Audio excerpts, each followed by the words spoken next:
Hello everyone, this is the JXSC trommel scrubber. Today we will ship this machine to Guyana country. This is designed for processing alluvial gold with matrix-stick clay.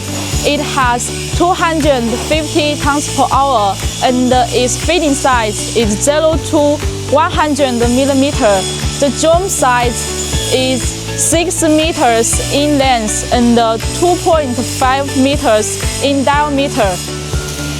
This machine features no screen but has bell-mounted discharging pad.